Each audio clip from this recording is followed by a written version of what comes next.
1 секунд, 1 минут, 1 цаг, 1 өдөр, 1 сар, 1 жил. Memento mori. Огтж суугаад тайван яр. 12 нэвтрүүлэг.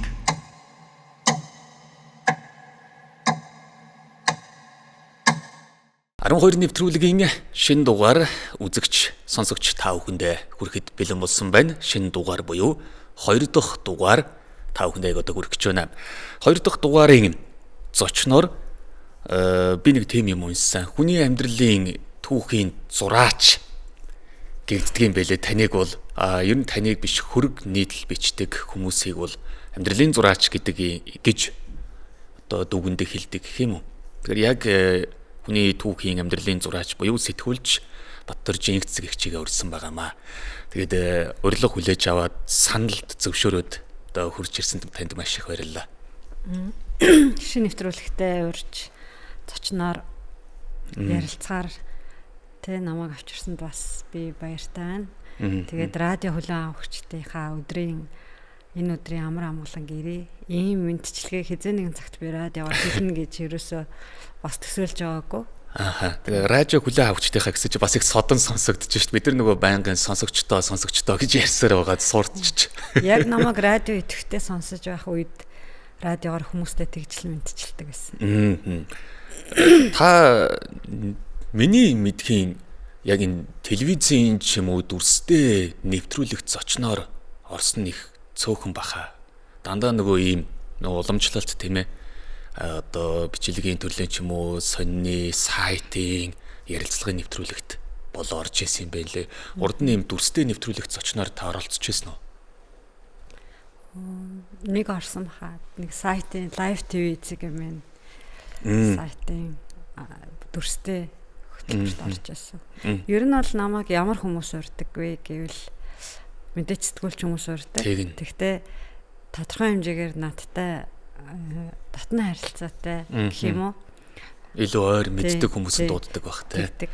Би ч өөрөө тийм хүмүүстэйгээ ярих надад илүү амар байд. Би таныг яагаад зочноор урьсан гэхээр урд нь хөгжмийн нэвтрүүлэг хийдэг байж байгаа. Дандаа дуучид дандаа ийм хамтлагийн уран бүтээлч хүмүүсийг дууддаг байж байгаа. Тэгээд 12 гээд шинэ нэвтрүүлэг хийгээд одоо бол яг өөрийнхөө тийм ээ ийм одоо бүтээлийг нь уншижсэн, эсвэл үзчихсэн энэ хүнтэй нэг ярилцаад үзхийнсэн гэж бодсон хүмүүсээ дуудсан. Дээрээс нь таны хөрөг ном бол надад одоо маш их ийм нөлөө үзүүлсэн гэдэг юм уу? Миний хувьд бол таныг таниулж өгсөн тийм бүтээл бол болсон л доо. Тэгэхээр та түрүү ярьлаа ш намайг сайн мэддэг хүмүүс нөө зочнороо урдгаа гэд тийм. Тэгэхээр таныг бол мэдээ сэтгүүл зүүн хүрээний дунд одоо бүгд л андахгүй бах. За тэгээ таны уншигчид бас таныг сайн мэдэх бах. Хөрөг ном, зурвас ном гэж яг одоо манай нэвтрүүлгийг үзэж байгаа сонсож байгаа хүмүүст бас таныг танилцуулмаар байна л да. Тэгэхээр та яг хаана 10 жилээ төгсөөд ямар их сургуульд ороод ямар газар ажиллаад тэгээ одоогийн UB Live гэх сайтта ирсэн бэ гэдэг талаар нэг товч одоо намтраас хаваалцаач гэж. Би ер нь дунд сургуульд байхдаа л Орос хэл, Монгол хэл, уран зохиол, нийгмийн төрлийн хичээлүүдтэй илүү сайн. Ер нь илүү сонирхож хийдэг учраас гэх юм уу да. Ер нь бол би бас байгалийн ухааны хичээлүүдэд бас ажиглуулсан л та. Тэгэхээр миний илүү сонирхлыг татсан нь тэр хэл уран зохиолын хичээлүүд байсан. Тэгээд нийслэлийн 50 дугаар дунд сургуульд 1-р ангид ороод 8 дугаар ангидаа Орос хэлний сонгонд 13 дугаар сургуульд сураад тэгээд олон улсын харилцааны дээд сургуульд ороод тэгээд ер нь бол миний мэргэжил бол гадаад харилцааны мэргэжилтэй. Слав судлаач гэсэн байсан шүү дээ. Орос хэл, чех хэл үзэж төгссөн. Слав судлаач гэхээр яадаг юм бэ? Яг нь слав гэдэг одоо алтай хэлний язгуурын бүлэг гэд байдаг шүү дээ. Тэр шиг ийм одоо хэл, соёл нэгтэй арт түмэн байдаг. Тэр нь болохоор Орос, Болгар, Чех, Польш, Серб, Хорват гэсэн ийм үндсэн үндэстнүүд орж байгаа. Энэ улсуудын хэл соёл ер нь бол нэг бүлэгт тооцогддог. Тэгээ слав гэдэг нь энэ улсуудыг судлал энэ улсуудыг одоо үзэх ухаан гэх юм уу судалгаа шинжилгээний салбарыг слав судлал гэж үздэг. Тэгээ өнөөдөр сонин таа чинь ажилд ороод тэгээ би 96 онд олон улсын харилцааны дээд сургууль төгсөөд тэгээд ер нь бол миний мэргэжлийн чиг баримжаа би дипломат албанд өөрийгөө ажиллана гэж бодож байсан. Ер нь би маш их сонирхолтой байсан. Сайн ч сурдаг байсан. Тэгээ тэр онд бол Монгол улсад суух Чехословакийн одоо Чехийн салаад Чехийн элчин сайдын яам ажилладаг байсан нь консулын элтс болж жижигрээд элчин сайдын яамаа татан болгосон байхгүй юу. Тэр үед нөгөө зарим орнууд Монголтой харилцаа нь бол үлэмж багассан. Тэгээ ер нь бол манай гадаад харилцаанд яг өнөөдрийнх шиг ч гэдэг юм уу тодорхой юм өвөрмөц одоо нөхцөл бий болоод тэгээд их олон орон элчин сайдын яамаа хааж ясны нэг нь Чехийн элчин сайдын яам биш. Ер нь бол би тэнд ажиллах байсан. Тэгээд консулын элтс болж нөгөө жижигэрхэр чинь миний одоо тэнд одоо монгол хүн авч ажиллуулах юу шаардлага байхгүй шүү дээ. Байхгүй болоод тэгээ би нэг тийм сайн дурын маягийн ажил нэг ажил өөр юу хийхээ мэдэхгүй дээч юм уу сайн дурын маягийн ажил хийж байгаа л тэдний ажил тусалж байгаа л тэгэл өнөөдөр сони зар хараад тэр үед өнөөдөр сони маань дөнгөжл өдөр тутам хэвлэгдэж гарах одоо маш их бэлтгэл ажил хийж исэн хүн хүч хэрэгтэй байсан. Тэгээ гадаад хэлтэй үний одоо гадаад мэдээ одоо орчуулгатай тий гадаад мэдээний албандаа хүн авах сонирхолтой байсан. Өөр олон алба хэлтстэй сэтгүүлчд авах сонирхолтой байсан. Тэгээд яг мэргэжлийн сэтгүүлч эрхийг хүлээхэд айгүй хэцүү байсан юм болоо гэж бодсон.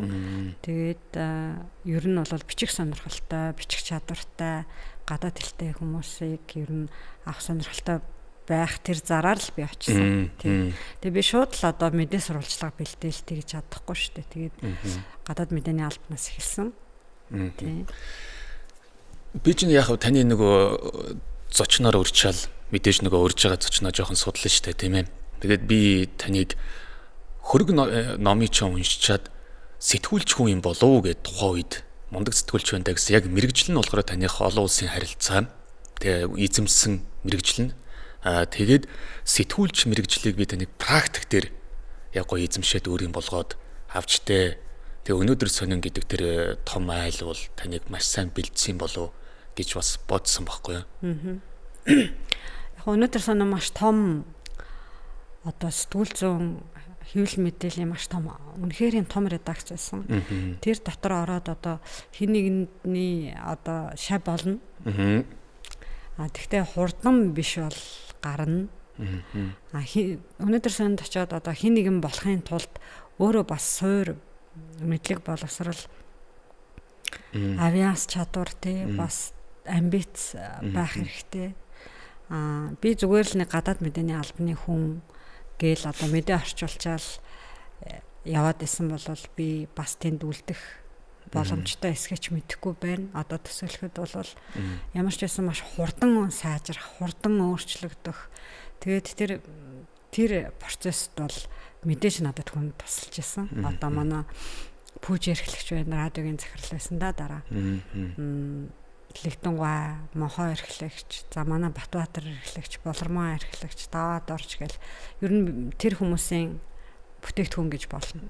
Яг би гадаад мэдээ орчуулж одоо нөгөө орчуулж байх хугацаанд миний одоо ажлын байран дээр сурсан зүйл юу вэ гэвэл мэдээ бичих аргыг надад хинч заагаагүй ч гэсэн одоо нийтлэл бичих арга сурвалжлага ямар шуухан байвал одоо айгүй гоё байх уу? Яавал одоо уншаад их хэвтэйхэн одоо арга хэлбэр нь юу юм бэ гэдгийг нэг хүн 3-4 жил одоо гадны сэтгүүлчтэй ажилласан материал дээр ингээд орчуулгаар суухад ер нь бол тэр загвар харагддаг. Тэгэхээр та яг нэг практик дээр л өөрөө судлаад нөгөө орос хэл дээрх нэвтрүүлгүүдийг тэгээ бусад хэл дээрх нэвтрүүлгүүдийг их үздэг байсан юм байлээ шүү дээ. Тэгээд бас өөрөө нөгөө бичих хүсэл тэмүүлэл гэдэг бол маш чухал байсан баг л та. Таны хувьд түрүүн та ингээд орчуулга хийгээл гэрэл угаа хараал буцаж хурж ирээл ингээд нэг юм форматанд орсон байсан бол магадгүй сайжрахгүй байх байсан баг. Тийм. Миний сайжирсан тухай яриа ер нь бол яг л тэр өнөөдөр сонинд байсан үе л дээ. Яг хүмүүст танигдсан тухай яриач гэдэг юм уу, ном бичсэн тухай яриа бол бүр миний одоо сүүлийн 5-6 жилийн л асуудал шүү дээ. Тийм, яг таны нөгөө хөрөг номорч нь л нэг сэтгүүл зүйн хүрээнийхэн бус өөр хүрээллүүд оюутан залуучууд ч гэдэг юм уу. Тэр хүрээг чинь тэлж өгсөн бахаа л гэж бодсон шүү дээ. Нэг иймэрхүү юм уншмаар байсан би өөрөө. Ааха. Тэг хүмүүсийн амьдралын тухай тий. Тухайн хүний одоо ажиллаж исэн салбар нь, мэрэгчлэн тий, амьдарч исэн цаг үе нь, найз нөхөд хүрээлэл нь ямар байдаг байсан болоо гэдэг би зүгээр ингээд алдартай хүнийг сонирхохдоо өнгөцхөн үзээд өнгөрөх биш, илүү тэр хүний тухай бүгдийг нэг дороос уншихыг хүсдэг л ахгүй би өөрөө. Гадны сэтгүүлчүүд бол тийм байдаг. Тэр хүнийг ингээд уулцсан юм шиг тий, ингээд тэр хүний тодорхой одоо оргил цагуудад хамт байсан юм шиг одоо уншигчдад нь тийм мэдрэмж төрүүлэх үс тэгж бичиж штэ тий. Тэгэхээр би яагаад өөрийнхөө монгол хэл дээр тий би өөрөө яагаад анхан дүүсийн тухай тий элэгд нэгтнүүдийн тухай бусдаа ингээд хуваалцах тийм хүсэл надад төрж болохгүй ах уу. Гэтэ мэдээч хэрэг амьдралын туршлага, ажлын туршлага за өөрийгөө одоо энэ жанр төрөл дээр илэрхийлэх хүсэл миний хувь хүнд одоо би болсон шалтгаанууд бол би. Ер нь хүнд өөрийгөө илэрхийлэх, яаж илэрхийлэхээ мэдэхгүй байх. Тэр шалтгаан дээр одоо ямар нэгэн тесрэлт бий болдог тийм тесрэлт миний амьдралд тодорхой цаг үед байсан. Одоо надад олон төрлийн мэдрэмжүүд төрдөг байсан тэр болгоныг би ажил руугаа шингээсэн. Хүмүүс бусдын амьдрал руу орсон. Тэгжээж би өөрийнхөө амьдралыг ойлгосон. Тийм цаг хугацаа надад байдаг. Би бас яг миний л бодол баг л та. Хөрөг нийтлэл ингээд бичлэгийн төрөлдөө сэтгүүл зүйн нөгөө бичлэгийн төрөлдөө бол хүндтэй ч юм уу те нэг юм хэр баргийн хүн бол хөрөг гэдэг энэ бичлэгийн төрөл рүү гараа хөлөө дүрч чаддгүй маа дүрсэн ч тэр нь бас амжилттай урагшилдгүй маа гэдэг үг бол байдаг юм байл л. Би тэгээ хөрөг ингээд бичгээд хүний одоо тэр амьдралын нөгөө туршлага их нөлөөлдөг юм болов. Одоо хүмүүс ч нөгөө яруу найргийг залуу насны ажил юм байлээ гэл том яруу найрагчтай ярьдаг штэ тий. Эд нөгөө яг гоё залуу байхдаа бол гоё шүлэгнэр маань тэр үедээ гарч ижээ гэдэг шиг хөрөг бол нэг юм туршлага, амьдралын туршлага, алдаа оноо, түүний ар дээрээс сэтгүүл зүүн одоо сэтгүүлч нар маань хөрөг бичвэл илүү гоё гардаг юм болов. Яг цэл залуухан дээр нэг 20-30 насны хооронд хөрөг бичгээд бас ямар гарах бол гэж бас яг миний л бодол тоо. Тэгээ өөрийнхөө одоо ойлгож байгаа, мэдэж байгаа, чадаж байгаа хэсэг одоо тэр орон зайд бол хөрөг төрлийн бичвэрүүдийг бол бичиж л авах хэрэгтэй. Жишээлбэл өөрийнхөө тухайсаа өвччихэж болно шүү. Яг тэр өдөр яагаад байгаа, юу болоод байгаа. Тэгээ өнгөрснөөс чи юу ойлгосон, хэн болсон тухайгаа чи хэрхэн өгүүлж чадж байгаа. Тэр хэмжээндээ бол ер нь бол эсэ тэмдэглэлүүд бол бичигдэх бүрэн боломжтой. Яг хөө зүгээр ер нь хүн амьдралынхаа туршид өөрийгөө хайдаг гэж байгаа байхгүй юу? Өөрийгөө хайгаад олохгүй бол хүн рүү орд юм болоо гэж би бодсон. Миний хувьд бол тийм. Өөрийгөө ойлгоход ч чадахгүй одоо ингэж сэтгэл зүйн олон төрөл хүнд бас мэдрэгдэн штэ. Хүн чи өдрө болгоно л хурч унаал хөвтөж авахгүй штэ тий. Тэгээд энийг маш зүү зохис хэмжээнд ч гэдэг юм уу. Сэтгэл санаагаа одоо ингээд хажууд байгаа хүмүүст ойлгомжтой болгох ийм сэтгэл зүйн дасгал миний хувьд бол хүмүүстэй ярилцах, хэн нэгнийг ойлгох, үннийг мэдэх, тэгээд хөрөг бичих байсан баг. Тухайн үеийн одоо байгуулгын соёл гэдэг нь одоо таны өнөөдөр санд ажиллаж явах үеийн байгуулгын соёл одоо UB Live чинь бас юм залуу хамт олон байгаа штэ тийм. Энэ хоёр байгуулгын соёл нэг юм өөр байгаа бах л та. Танд яг юу нэ тэгж ажиглагдсан бэ юу? Яг аль нь зөв бэ гэвэл өнөөдөр сонины бүтэц зохион байгуулалт өдөр тутмын үйл ажиллагаа зөв. Яг тэгвэл тэнд эрэгтэй эмэгтэй хүүс тэнцүүдөө нас насны бүлэг бас бүгд ингэж байдаг. Тэгээд одоо мэрэгшсэн одоо сэтгүүл зүйг хөгжүүлдэг байхгүй. Одоо хин эдийн засаг бичгийн, хин улс төр бичгийн тий. Хин ч хамаагүй өдөр ирээ сэтгэлийнхаа хөдөлгөөнөөр юу ч хамаагүй хийдэг биш. Ийм одоо маш олон редакцтай гэсэн үг. Тэгээ манай өнөөдөрт чинь ингээл өглөөний хурал болоход бид нар 50 60-уулаа суудаг. Ганцхан миний нэг битсэн жижигхэн ямиг 50 60-уулаа шүүдэг. Маргааш надаас юу гарахыг 50 60-уулаа сонсч идэг байхгүй юу? Би олон нийтийн хэвлэл мэдээллийн байгууллагад ажиллаж байна гэдгээ өмнө нь хажуудаа сууж байгаа хүмүүсээс ойлгочдөг байхгүй. Эднэрт ингээд эднэр миний маргааш хийх юмны тухай ярьж байна гэдэг чинь би маргааш энэс олон хүнд миний хийж байгаа юм хамаатай тий. Энэ олон хүний шүүлтөөр, энэ олон хүний хаарц, энэ олон хүний дүгнэлтээр ингэж дамжигдан одоо хүмүүст хүрдэг учраас надаас ерөөсөө хий гарахгүй.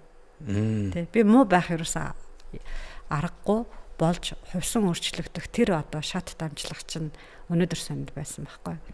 Би нэлээд туршлагатай болсон хойноо бараг юу лээ 40 нэлээд гарсан хойноо энэ сайт руу орж байгаа. Орсон. Тэгэхээр надад айгуу сайн редактор байх шаардлагатай ч юм уу тий. Би хийсэн юмаа ингээд буруу зөвийг мэдэхгүй яайта байц гэх ч юм уу. Алдаа гаргуул яанаач тэр шин байх айдас төгшөөр маань нэлээд арилсан хойно ирсэн болохоор миний хувьд бол асуудалгүй. Шинэ хүүхдүүдийн хувьд бол би байж байгаа болохоор бас хантай байдаг болов гэж боддоо штэ. Манад орж байгаа хүүхдүүд бол надаар юмаа уншуулах дуртайч байна, дургуунч байна. Зүгээр л нэг байх тий. Сүрдээлтэй. Тэгтэл би чинь хизээ нэгэн цагт тэднээс 7 дор амтан байсан л байгаа штэ. Хизээ нэгэн цагт нэг гинт би болцсон хүн биш байхгүй юу? Эн чинь бүр 30 жилийн үйл явц. Тэгтэл тэд нар ингээд яг хоо надад ингээ юм уншуулад би ингээ сайхан үг хэлэхээр баярлжааг нь хаардаг. Тэр сайхан үг нэг 3 дахь 4 дахь уншилтын дараа мэдэж байхгүй болно. Тэгсэн ч надтай найзлах юм бол тэгэл манай редакцид ирсний одоо бас нэг юу юм болов? Одоо бонус гэж ярих юм уу? Нэг сайн сервисэн ч юм уу те? Үн төлбөргүй гэр цалин аваад бас нэг хит хитэн нийтлийн ард гарчвал ямар гоё вэ те? Тэгээ одоо ингээд намаас сургасан том редакторууд эхнээсээ ингээл энэ хорвоод байхгүй болцсон байгаа шүү дээ. Гэхдээ тэр хүмүүс яаж өгүүлбэрийг найруулж засдаг байсан бэ? Тэгээд ер нь бол нөгөө үр дүнгийн хувьд одоо яг ингэж биччихэд ерөөсөө үр дүнд хүрсэнгүү гэдэг үгийг нөгөө яг ямар үед ингэж нөгөө сайн нийтлэл болох, ямар үед муу нийтлэл болохыг яаж хэмждэг байсан бэ гэдгийг одоо надаар дамжуулаад те ингээл хичээл авчих боломжтой байхгүй. Би бол жишээлбэл ерөөсөө би хүмүүсээс тийм цаг огт харамлдаггүй. Яг манад ирээд ажиллаж байгаа хүмүүсээс. Давхар бараг тэгээд үнэгүй сургалт болчихж байгаа юм байна шүү дээ. Би ч айгүй найзрах шүү дээ. Уг нь залуу хүмүүстэй тий. Та нөгөө хий ердөөсөө гарах болчдгоо гэж байна. Тэгэхэд яг ингээд нөгөө хий гарахгүй юмсан ингээд байгаад хахаар ер нь заримдаа хэцүү байдаг үгүй юу? Би бүр сурцсан. Яа залуу хүмүүст бол хэцүү багтай ингээд хий гарахгүй. Тэд нар яавал зөв юм, яавал буруу юм гэдгээ арай мэддэггүй байдаг байхгүй. Нэг хөөрхөн нийтлэл өччээ тэрэндээ болгоомжлох ч юм уу. Тэр хэрэггүй гэдгийг хэлж өгөх нэг хэрэгтэй шүү дээ. Би хэлвэл арай ихтгэл үнэмшилтэй ах л та. Нэг өөртөө адилхан нэг хүн хэлснээс. Тийм л баг. Тий. Би тэгж бодож. Таны анхны битсэн хөрөгч нь хэний тухай хөрөг юм бэ? Ер нь штэ би нөгөө улс төрийн мэдээний албанд гадаад мэдээний албанаас улс төрийн мэдээний албанд ороод тэгээ 100-ны мэдээд ажиллаж хахад манай болт хоёрын эрхлэгч надаар хөрөг бичүүлдэг байсан. Би яг үүндээ биш болт хоёр гэхэд одоо зохиолч шүүдэр цэцгийн гэргээ гэдгээрээ биш нөхөр гэдгээрээ одоо айгүй танигддаг болчиход байгаа. Тухайн цаг үедээ тэр чин 100-ны мэдээ сонны ерхий эрхлэгч байсан хүн байхгүй. Их гоё бичдэг айгүй тийм орчин үеийн сэтгэлгээтэй их сайн эрхлэгч байлаа. Тэр хүн надад тэр хүний өгсөн зориг болно. Одоо бүрчгтэй хийх тэрийг бол зөөрлөшгүй. Тэгээд надад айгүй олон шин даалгавар өгнө. Ирэх болгонд бол нэг юм сюрпризтэй. Би бүр тэрэнд нь ингээд би юу гэмээр сүулдэ би л бичэндээ болж байгаа байхгүй. Тэгэж намайг их урам зориг өгдөг байсан юм аа. Тэгээд би нэлийн олон хөрөг бичсэн. Одоо 2007-оос 2009 онд 100-ны мэдээгийн хуудснууд дээр бол байж л байгаа. Би тэднэрээ ороод зөндөө байгаа юм шүү дээ, тийм ээ. Зөндөө байгаа. Би бүр санаж л байна. Занаа штрыг бичсэн, нямд орж гойг бичсэн. Би нэг улс төрийн мэдээний албанд байсан учраас миний бичдэг хөрөг одоо нийгмийн өөр бусад салбарынхан биш, зөвхөн улс төрчид байсан юм. Тэгээд 2 дугаар нүрэнд тийм үү эсвэл 3 дугаар нүрэнд хэвлэгддэг байсан. Тэр тэгээд таны сонголт биш, редакцийн сонголтууд байсан юм уу? Санал тавьсан нь тийм юм бич гэж. Бичсэн нь би, яаж бичгээ мэдсэн нь би. Таны тэгээд анхных таны хөрөг юу болчихв? Хэний хөрөг вэ? Бүр анхныхыг бол би Сэдэдгуайн хөрөг юм болов уу гэж бодсон. Номонд орсон байсан тийм. Бүр 98 онд бичсэн. Тийм. Ажилд ороод жилийн дараа бичсэн хөрөг. 97 онд баха. 97 оны хавар санагдаад байна. 98 оны хавар илүү. Нэг тийм шуурхтай өдөр байсан хавар. Гэхдээ тэрийг тухайн үед хинч хөрөг гэж бодоагүй. Би ер нь хөрөг гэдэг үгэнд итгэдэггүй. Энэ яг ямар жанрын одоо яг жишээлбэл яг миний ингээд унших дуртай тэр имийг мэдээж шинжлэх ухаанд одоо их цэцгийн унших дуртай юм гэж хэлж болохгүй шүү дээ. Хөрөг гээд тустай юм байгаа даа. Тэгэхээр яг тэр хөргийг харахаар бас минийхээс баг зэрэг өөр. Яг нарийн судалгаан дээр ингээд харах юм бол тийм байх хэвээр ингэсэн юм байх хэвээр өөртөө заавал уулдсан байх хэвээр гэж зарим судлаач хэлдэг байна. Зарим багш нар одоо ч тэгж заадаг хүмүүс байна. Тэгтэл минийх чинь одоо хөргийн эзэнтэй би уулзаагүйгээр нэхэн одоо тодруулах замаар хүмүүстэй ярилцлага хийх замаар тэр хүний тухай амьдралын тухай ч юм уу ажиллаж исэн байгууллагын тухай ч юм уу оролцож исэн концертын тухай үйл хэрэгтийн тухай бичсэн ном хэвлэлийг нэхэн унших замаар хийж байгаа ажил байхгүй юу? Тэгэхээр би зүгээр хөрөг гэдэг нэрийг л авцсан. Хүмүүс хөрөг гэдэг харна. Тэрнээс биш би хөрөг бичээд байгаадаа ч мэдэхгүй байна. Би зүгээр хөрөг байгаасаа гэж итгэж байна. Хөрөг ийм болсон юм байна гэдэг тэр төвшөнд аваатсан байгаасаа л гэж л би өөрөө итгэж байгаа. Та ердөөсөө дуртай юм ал өөрийнхөө хүсэж байгаа юм ал бичиж байгаа юм. Тэр нь л хөрөг. Тийм. Одоо нэг томьёороо оруулъя гэх юм бол тийм. Бичлэгээ нэг төрөл рүү оруулъя гэх юм бол хөрөг л болчихж байгаа. Тэрнээс инх цэцгийн дуртай юм гэж одоо хэлж болохгүй болчих гээд байгаа юм байна л да. Би зүгээр унших хүссэн юм ал өөрөө бичсэн. Тийм л хүн. Яг уу би олон сайн нийтлэлчийн хөргийг уншиж исэн их аятайхан сайн байдаг. Гэхдээ яг миний уншихыг хүссэн юм биш байдаг. Би ийм л юм уншмаар байна. Би ийм л юм хүмүүст уншуулмаар санагдсан учраас л ийм юм бичээд байгаа. Ийм юм гэдэг нэр байхгүй. Би тэгээд хөрөг найруулалт дөхөө учраас хөрөг найруулал гэж явдаг. Хүний түүх гэж хэлж болох уу? Тэгэхээр би ийм юм уншмаар байсан юм аа. Тэрийг бичиж нэхэр танд тийм Монголоос биш өөр орноос нөлөөлсөн зохиолч сэтгүүлч байдгүй. Уншсан зүйлсүүд байгаа. Би яг нэг социалист систем задран унаад дэлхий дээр маш олон шин залуу бүр айгүй сонин хүмүүс улс төрийн бааtruуд болж гарч ирсэн байхгүй юу? Израильд ч тэр одоо ингээд дайны бааtruуд байна, улс төрийн бааtruуд байна. Би бааtruуд гэдээ гоё үг хэрэгжилж байна. Тэд нар бол нэг албан тушаалтнуудын.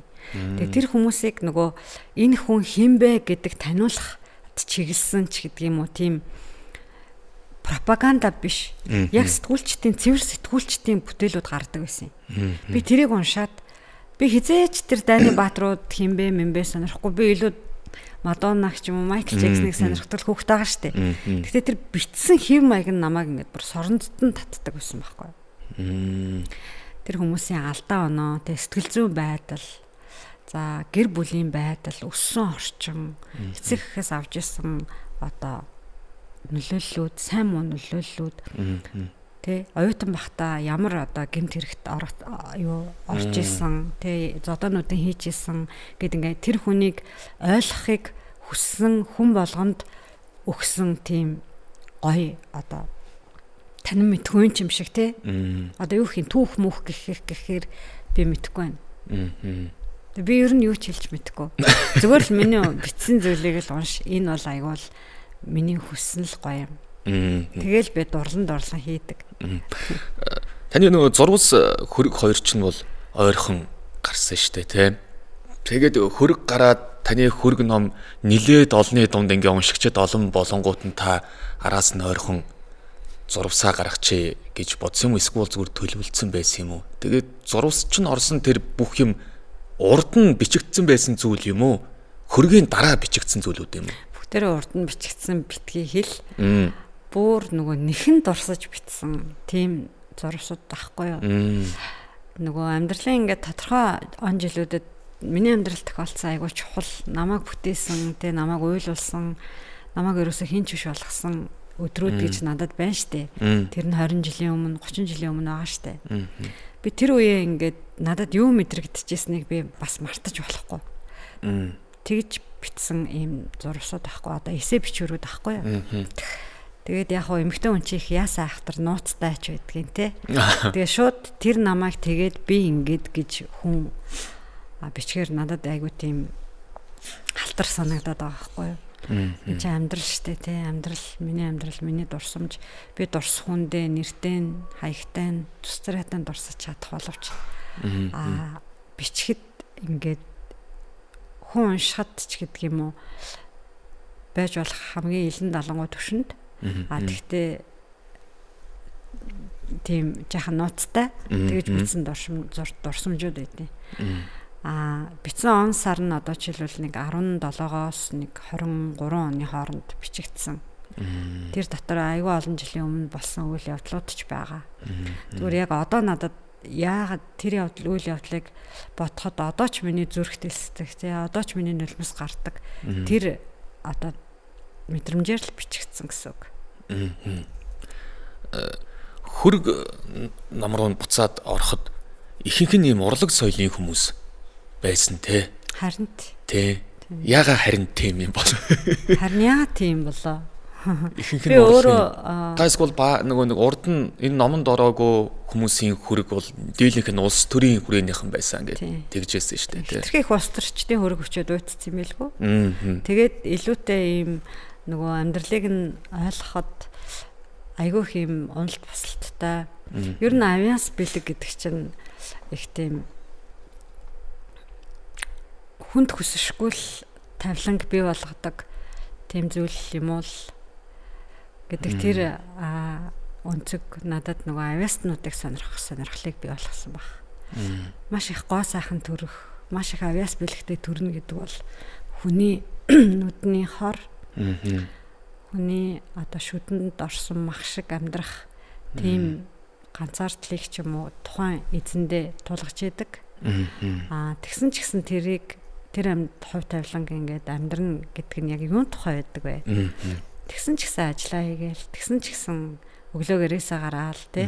Тэгсэн ч гэсэн амьдрсан хүмүүсийн түүх миний илүү сонирхлыг татсан баг. Хүнээс илүү явах нь ер нь өөрөө тийм хараалтай чим шиг болгодог байж магадгүй ч яах вэ? Ер нь ихэнх нь тийм байдгийн байна да. Нөгөө уран зохиолын ном уншиж байгаа ургуулan бодоод ч юм уу төсөөлөн бодоод нөгөө ойлох үе гардаг штэ тий. Тэгэхээр танд нөгөө хөрөг бичиж яхад яг өмнөөс нь ингээ эмзэглээд хэцүү болоод байсан үе бол байсан л хэл та тий. Хэсэг бичвэрээ орхидог ч юм уу. За ер нь би бичгээс өмнө тэр бүх үлдээ тамтай юугаа эдэлцдэг баха. Дараа нь бичдэг. Би яг бичиж явахдаа сэтгэл хөдлөхийг өөртөө ерөөсөө зөвшөөрдөг. Би зүгээр уулзалтууд хийгээд явж байгаа шүү дээ. Тийм судалгаа хийгээд явж байхад л аль хэдийн миний толгой дотор гониглах тий одоо бүр адрах, зөрөх, муутхан бодох, бүр байгаас нь илүү ингэж бишрэн шүтэх юм уу тэр бүх процесс ингээд өмнө нь болчдөг. Тэгээд ойлгох гэхээсээ илүү жахан дууга хураачдаг. Баг зэрэг нойргүй болдог. Тэр процесс нь урд талдаа орчдөг. Тэгээд дараа нь тэгж энэ дотор тархин дотор ингээ шуурсаад намцны дараа бичдэг. Нойргүй болдог гэснээс нэг хүн зочин ураад ч юм уу эсвэл нэг хүнээс очиж ярилцлага аавна гэхээр толгойд өөр юм бодогдохоо болчдөг те. Минийх бол яг тэгдэг шүү дээ. Яг юу яах вэ гэд ингээд сандраал, бодоол, автобусан ч явж исэн ч очоод ингээд гэртээ байсан ч гэсэн тэр айгуу тэгээ яг миний хувьд нэг жоохон заримдаа хэцүү юм шиг бодхоо болиё гэхээр болж өгдөгөө. Тэгэхээр таны хувьд бол яг энэ шаналга бол маш их байсан баг л та. Тэгээд тань захиалга иржсэн үү ер нь? Надад захиалга их ирж шүү. Харин тэгээ татгалзчихсэн зөндөл тохиолдол байдаг баг та. Шалтгаан юу бах вэ? Хүн ингээд яг үндэ ингээ хүн болгоно л түүх те, хүн болгоно л амьдрал. Гэхдээ ингээд хөрөг болгоод бичих гэхээр ийм хүнд өгөөчтэй, хүнд сургамжтай биш юм. Яг ингээд байж болох хамгийн эвтэйхэн замаар явсан. Тэ байж болох ерөөсөө эрсдэл гаргадаггүй, эр зориг гаргадаггүй, нэншин сэтгэл гаргадаггүй. Тэ амьдралдаа хүнд гараа сарваж үзээгүй. Тэ хүний өмнөөс уйлж үзээгүй, хүний өмнөөс хэрэг хүлээж үзээгүй ч байт юм. Ямар нэгэн шин сайхан зам гаргаагүй. Ямар нэгэн ингээд нөгөө ингээд сэтгэл зүрх нь халуун биш ч юм уу тийм мэдрэмж надад төрүүлэхэд л бай татгалцдаг. Нөгөө кино шүүмж гэл байдаг шиг сэтгүүл зүй чинь өөрөө бас нөгөө шүүмжтэй штэ тийм. Тэгэхээр та бол яг энэ салбарт маш олон жил ажиллаж байгаа учраас яг энэ одоогийн энэ сэтгүүл зүйд тань нэмзэглүүлж явдаг юм байдаг болов яг шүүмжилъя гэх юм бол мэдээж авах юм бол зөндөл байгаа л да тийм. Маш хурдан хугацаанд мэдээлэл авдаг боллоо гэхээс ахуулаад. Цоошин сэтгүүл зүй нэг үеийг бид нар одоо харж байна. Та бит хоёр ямар сонин юм урдаа барьчаал те. Чихэндээ юу ч зүүчээ яриад байгаа юм те. Ийм технологийн шинжилэл. Тэгээд платформын бүр нэлээд өсрөнгөө хөгжил шууд байх боломжтой, хинч хийх боломжтой ийм зүйлсүүд байна.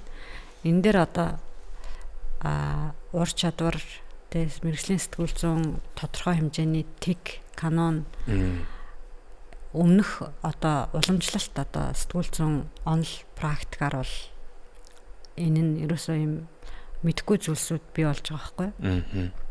Тэгэд эн чинь зөв юм уу буруу юм уу гэдэг маргаан ганцхан Монголд биш. Дэлхийд даяараа хүлээн авахчд болон сэтгүүлчд, редакцууд, инфлюенсерүүд тий зүгээр ийм дэлгэцийн одууд хүртэл татагтаа оролцож байна.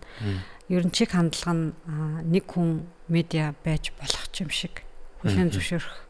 Тэгтэл нэг хүнээс одоо медиаг хүлээж авахдаа хүлээн авахч өөрөө илүү хэрсөө илүү өндөр сонголттой байх шаардлага гарч байна.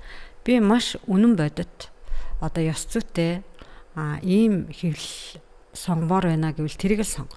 Тэгэхээр янз бүрийн юм үзчихэд энэ сэтгүүлчд чинь гэдэг юм бол тэгэл тэр хүний байж газараа л тэр байхгүй юу.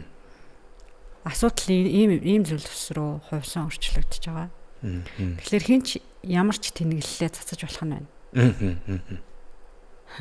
Нээлттэй болчлоо тий. Нээлттэй тий.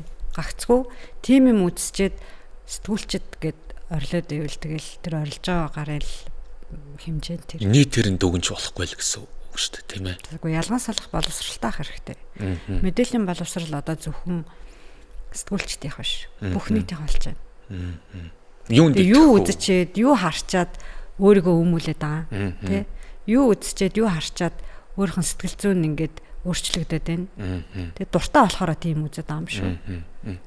Юу үзчихэд харчаад гэсэн чинь та чинь нэг уншихаас илүү үзэх дуртай гэд нэг ярьсан байсан шүү дээ тий. Нэг уншихаараа гүн орчлогоо. Гоё юм үзэн шүү дээ. Тий, үзэхдээ бол та чинь яг өөрөө дурлаж үзэхээсээ гадна зарим нэгэн зүйлийн нөгөө хийцлэл, формат гэд олон талаас нь нөгөө кино найруулагч жүжигчин хүмүүс нөгөө кино үзэж чадхаа болчдөг гэдэг юм билээ. Хаанаас нь гэрлийн тавьсан бол гэдэг. Тэгэхээр бас их төвөгтэй юм шиг. Тэг би айгуу сайн үзэгч болохоор өөрийнхөө хийдэг ажил дээр тэрийг буулгах юм байна уу? Тийм бичих гэж оролдож байгаа л хүн баггүй. Тийм. Одоо хамгийн сайн одоо хийсэн видео нэвтрүүлгүүдийг харахаар энийг бичвэл ийм болно гэдэг тэр хувилбарыг гэх юм уу да. Жишээлбэл миний ингээ бичсэн хөргөөс видео формат гаргах гад үзэхээр амар хэцүү болно. Би бол бараг хүрхгүй гэж боддог. Дүрсжүүлүүл гэвэл Дүрсжүүлвэл гэх юм уу юу гэх юм. Тэгэхээр та ч одоо зөвхөн бичих биш бүр ийм дүрстэй нэвтрүүлэх буюу энэ тал дээр одоо челленж буюу өөрийгөө одоо сорж тим нэвтрүүлэг хийх гэж байгаа гэсэн зорилго бодол байгаа юм. Тэр нь болохоор хөрг гэхээсээ юу болох нь вэ? Миний шаардлага хөрвөл би нэг гоё подкаст хий гэж бодож байгаа. Би бас айгуу дажгүй ярилцчихдээ мэн гэж манайд ч нөгөө ийглийн захирал байсан хүн манай захирал байгаа шүү дээ. Бүр яг мэдээний урсгалыг атгах гэсэн. Тэгээ видео нэвтрүүлэг гэж юу гэдгийг мэддэг. Хулган намайг та болох юм шиг гэж хэлсэн болохоор нь болох нэг тийм ч даруй хэлээгүй нэлээд магтаж хэлсэн болохоор нь үзэх юмсан гэж бодоод байгаа. Тэгэхээр таны нөгөө үзээд идэг нэвтрүүлгүүдийн чинь нөгөө нэг ажиглах юм нь бичүүл яах бол биш. Одоо ингээд нэг дахиад нэг өөр юм харж эхлэх гэж байна уу? Подкаст аахгүй. Харин тэгээ подкаст ч гэсэн яг ингээд подкаст гэдэг чинь чивт өрөө энэ үсттэй. Тий, ер нь бол тэгээ энэнгээр хүний хөрөг гарахгүй шүү дээ. Энэ чинь нэгэн оролцогчтой зүгээр л тэр оролцогчтойгоо л одоо цаг үр дүнтэй зугаатаа өнгөрүүлж байгаа юм хэлбэр юм болоо гэж би бодож байна. Би нөгөө хөрөг биш. Зүгээр таны нөгөө одоо уншихаас илүү бусад орны нэвтрүүлгүүдийг үздэг гэдгсэн шүү дээ, тий. Тэр үзэж байгаа болгон чинь одоо та өөрөө ингээд подкаст хийгээд ирэхээрээ хатаглал за энэчнээс би баримтат нэвтрүүлгүүд үздэг байхгүй юу? Баримтат нэвтрүүлэг. Одоо торгоны түүх, шаазангийн түүх гэдэг шиг манайхан бол энийг мэднэ. Бүр илүү нарийн зүйлсийг ингэж нөгөө детальны одоо видеоны аргаар хийсэн Японы телевизийн нэвтрүүлгүүд үздэг байхгүй юу? Энэ подкаст чинь ямар шоугүй. Тэгээ подкаст үзэхгүй нэ одоо та энэ тентхий. Би одоо л анх удаа энэ подкаст гэдэг рүү ингээд орж ийн. Манай Тиа гэдэг охин юу подкаст хийдэг. Би заримдаа нэг хоол хийнгээ ч юм уу гэр орноо цэвэрлэнгээ тэрийг харна. Харах уу? Тийм. Сонсно. Сонсоол харж амжихгүй юм дөө. За хоёул үндсэн хэсэг рүүгээ ороод өгч байна. Тэгэхээр надад нийтдээ 24 асуулт байгаа юм. Тэгээд та 12-ын суулна. Тэгэхээр энэ нь болохоор миний ч асуултууд таныг мэддэг хүмүүсийн ч надад болгосон асуултууд уншигчдаас нь бас авсан ийм одоо 24 асуулт бол байгаа. Тэгээ минийх бол нэг 3-1-ийг нь байна уу да. Тэгээ энэ тэмдэг таныг мэдих, уншижсэн тэгээ тэр хүмүүсээс ингээд цуглуулсан манай редакцийн зүгээс бусад редакторуудын маань зүгээс бас ингээд нийлүүлсэн асуултууд байгаа. Тэгээд 24 асуултыгаа энэ таныг авчих. Энэ хөзрнөөс 12-ын суглаад та хаанаас нь цуглаж болно. Тэгээд тэр таарсан асуултаа нөгөө билет цугладаг шиг та асуултаа суглах гэж байгаа. За нэг-нэгээр нь хоёлоо суглаад явъя. Нэг-нэгээр юм. Та ингээ хараа явчих. За. 24. За 24. Таны хийж байгаа одоо ажилд энэ салбарт амбиц хэрэгтэй юу гэнэ? Маш хэрэгтэй. Шин зам гаргаж үзэх хэрэгтэй. Маш гоё өөрийн гэсэн стил тэр нь болвол бүр гоё шүү дээ. За хоёлоо 2 дахь суулгав. 15. За та өөрөө бичдэг хүн тэгвэл таны хувьд хэн гэдэг хүний хэний тухай бичсэн хөрөг гүн сэтгэгдэл үлдээж байсан бэ? Тэгээд танд нөлөө үзүүлсэн сэтгүүлч гэвэл хэн бэ? Би Монголын хостгүүлчдээс надад нөлөө үзүүлсэн хүнээр би үргэлж ган чимэг нэрлэдэг. Соёлын аяа зүтгэлтэн манай өдрийн сонин 100-ны шуудан одоо интервью интервью сэтгүүлийг эрхлэн гаргаж байгаа. Нөгөө ярилцлагын хатан хаан гэдэг шүү дээ. Ярилцлагаасаа илүү надад тэр нөгөө амьдралын тойрог болон хөтөлж байхдаа биччихсэн тэр нөгөө найз нөхдийнхээ тухай, хүмүүсийн тухай хөрөг найруулна, үнэхээр гүнзгий сэтгэл төрүүлжсэн. Тийм хэл найруулга нь айгүй онцгой байдаг. Ер нь ингээд харахаар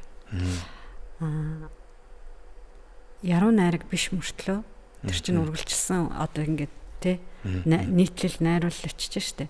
Тэгсэн мөртлөө тэр дүрслэн өгүүлэх чадвар нь бүр гойд. Тэрнгээрээ бол энэ сэтгүүл зүйн түүхэнд ган чимгийн нэр яг тэр одоо хэв маягт бол өөрийгөө дархлан үлдээсэн ийм инжаа хүн байгаа юм да. Одоо ч гэсэн одоо түүний гараас одоо гарч байгаа бүтээлүүдийг би бас ажигладаг. Тэгээ интервьюгээд бас сэтгүүл ажил хийж байгаа штэ тий. Доороо бас баг бүрдүүлсэн. Тэгээ нөгөө ярилцлагын хатан хаан гэдэг тэгшээ сүүлд яг би нэг таны тухай л нэг хүнээс сонсгоо. Ярилцлагын хатан хаан бол одоо гаан чимэг хөргийн хатан хаан гэж одоо бас ярьжсэн. Хатан хаан маань бол ёстой зохтой. Би бүр эсрэг байна.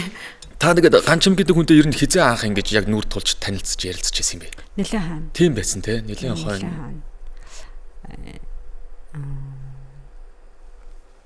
10 он баха. Танилцсан маань. Гэтэ ичнээ намайг мэддэг байсан байх гэж би дотроо бодсон. Та бас угаасаа л ичнээ мэддэг байсан. Тэр чинь хүн болгон мэдэн шүү дээ. Тэгээд яг танил болж эхэлсэн маань ичнээ байдлаар нэг 2006-7 оны үеэс болов. Тэгж жаад нэг 10 оны үед болов яг нүүр тулан уулзаж танилцчихсан. Тэгээд би одоо ярьжсэн бүхэл үгээ хэлжсэн, би таныг уншдаг. Таны ийм одоо юу ч надад таалагддаг гэд би хэд нийтлэн нэрч хэлжсэн ч санаж байна. Би таарлт бол тэгж хэлэндэ гэж угаасаа боддог гэсэн. Наа ч гэхдээ айгүй гоё чадвартай. Бид нар нөгөө нэг бодоод байдаг мөртлөө нүүр тулахаараа би таныг ингээд тэрий чи уншсан шүү, эний чи ингэсэн шүү гэд хэлж чаддгүй. Дамаа нөгөө одоо энэ юу гэдгийг 30-аас дээш насныхан ч гэдэг юм уу. Одоо нөгөө залуучууд бол гудамжинд харахтаа хүртэл шууд ингээд айгүй гоё соёлтой болсон. Маа сайн байна уу, би таныг ингээд уншсан штэ. Тэр чинь надад таалагдсан. Эн чинь баг надад таалагдаагүй ч гэдгээ шууд хэлждэг болсон. Нөгөө нэг жоохон миний үеийнхэн ч гэдэг юм уу нэг юм ичээд идэг гэх юм уу. Дотроо нөгөө ингээд тааралдвал тгээ хэлчихсэн гэж боддог мөртлөө яг тааралдгаараа ингээд баг танихгүй юм шиг зөрөөд явцдаг. Тийм юм. Мэдрэмжээ илэрхийлж чадсан тэр яг ямар мэдрэмж төрдөг вэ? Тэрийг илэрхийлж чадсан тэр үеэс хүн ер нь өөрийгөө хайрладаг, өөрийгөө үнэлдэг хүн л өөрийнхөө мэдрэмжийг, өөрийнхөө бодлыг бусдад хайр найргууч гэдэг юм уу те хуваалцах чаддаг. Энэ чадвар ер нь бол маш бага наснд үүсэндээ.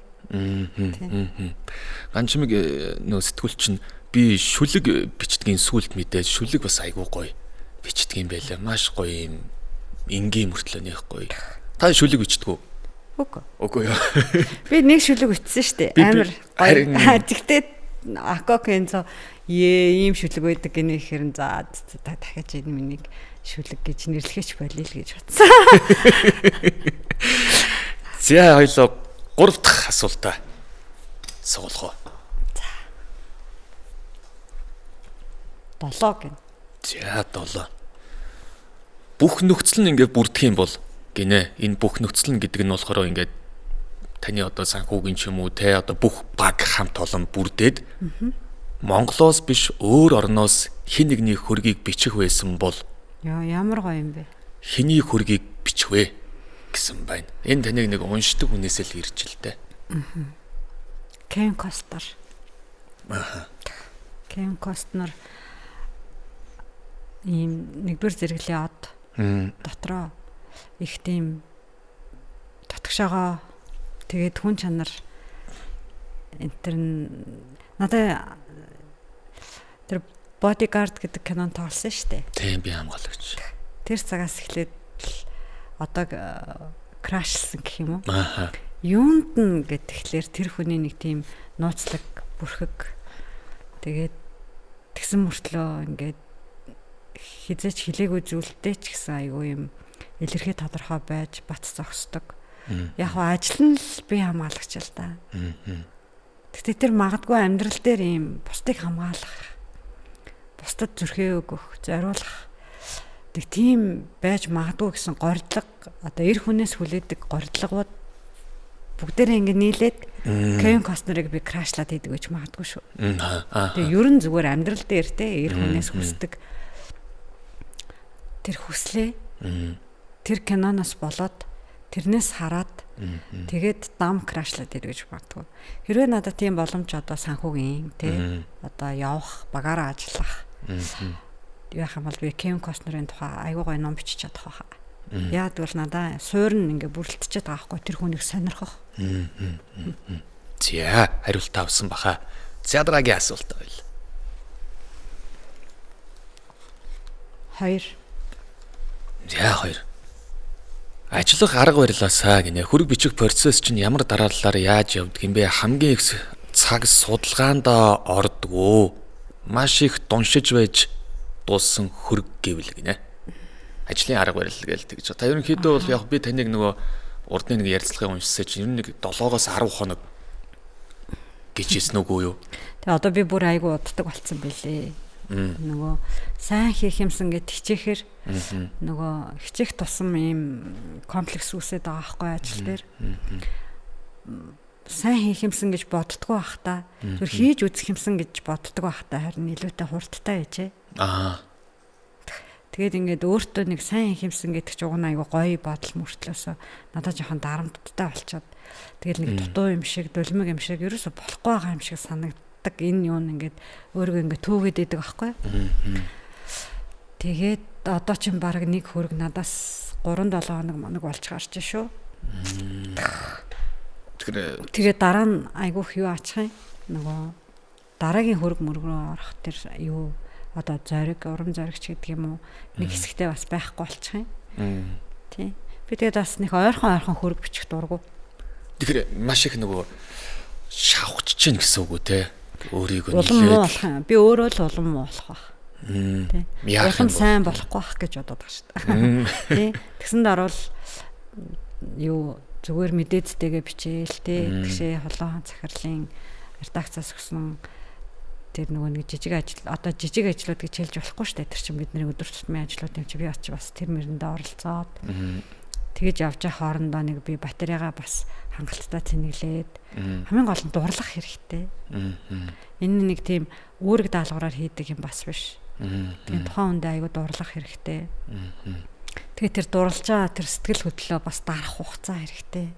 Тэгэхээр чи ингээд ерөөхдөө юм техник ажил насаа гадна бэлэн болох гэж нэг юм байна. Би ч одоо бас эсвэл тийм сүртэй ч хүн юм уу? Тэ. Нэг сэтгэл мэтгэл хөдөлсөн үедээ нэг ингээл тэрэл үнсэл байгаа юм шиг тийм хөрг бас биччихгүй юмсан гэж боддог шүү дээ. Тэр бол айгу муухай. Тэг эвгүй зүйл. Та сүүлд бол нөгөө Монгол Улсын гавьяа жүжигчин дуучин Төмрийн Ариунагийн хамгийн сүүлд бичсэн чинь тэр шүү. Та тэгээд тэр редакцийн санал болгосон зүйлээ та өөрөө дурлж орсон юм. Редакц санал болгосон. Өөрөө тэгээд эхэндээ их дурамчхан байсан сург байсан шүү дээ. Дурамчхан гэжтэй татгалзаад одоо таны хөргийг бичих гэсэн юм аа гэд. Тэгсэн нэг тийм юм би үгүй нэг татгалзаагүй. Санаа зовсон ч гэлөө. Тэг ер нь жоохон татгалцсан хөрөг бол баццэг сайд. За одоо ер нь дэмэдэ миний хийж байгаа ажил өөрөө ингээд дипломат алба байдаг. Гадаад дотоод харилцааны эмзэг нарийн орчинд завгүй ажиллаж байхад ингээл нөгөө ажлынхаа тухай ярих хэсэг дээр татгалзаад ер нь болох ч юм уу тэр төвшөнд хүрч исэн. Тэрнээс биш одоо бусад хүмүүсээс ер нь татгалзаж исэн хариу одоохондоо аваагүй л байна. Гэтэ Баццэг сайдын хөрөг бол гарцсан байсан шүү дээ, тий? Бичигдсэн шүү дээ, тий? Хизээ нэгэн цаг татгалзаж исэн хүн байна уу гэвэл Ариуна дуучин Ариуна бол татгалзаагүй. Ер нь ярилцах хүсэлтэй үед нь би ер нь хүмүүс эсвэл манер айцтай байсан юм болов. Хүнтэй ярилцах хүсэлтэй тийм хүн байж магадгүй. Би Ариунаг ярьж байна да. Тэгэхээр ерөөсөө татгалзаагүй хүнтэй ярилцах их дуртай хүн байл. Театрагийн асуулт их л асуулж. 19. Сүүлд хизээ өөрийгөө хэрвээ би өгчих үл гэж хүүхлийн талаар бодож байсан бэ гэн. Би айгүйх боддог. Харин бодох нь зөв юм гэсэн шүү. Та тэгээд яагаад айгүй их боддог? Ээжийг өнгөрснөөс хойш л боддог болсон. Боломжтой яг ингээ харсан. Тэ. Би болохоор нөгөө Агнестийн гэгээд номыг уншаад нөгөө Ошогийн үхэл бол цорын ганц хуурмаг үзэгдэл гэдэг номыг уншаад нэрэл бид нар нөгөө амьдралын талаар зорилгын талаар маргааш нөгөөдөрийнхөө талаар л бодоод байдаг болохоос биш хизээ нэгэн цагт ингээд дуусвал яах вэ гэдэг талаар боддог юм байна. Бодохоор илүү их цагийг хайрлах, илүү их жоох уужрах гэдэг юм уу нэг жижиг зүйлүүдийг хайд сурах, өнгөрөөд сурах ийм зүйл дээр бас нөлөөлдөг юм болоо гэж боддог болцсон л доо.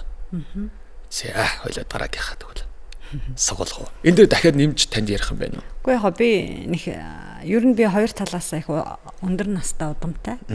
Би сайтай. Тийм хөгшчүүлийн урсаад байгаа. Тэгэхээр би нэг биемийн өвдөөд ч юм уу хөлөнд тухай бодох хүн биш. Би зүгээр л хувь тавиланд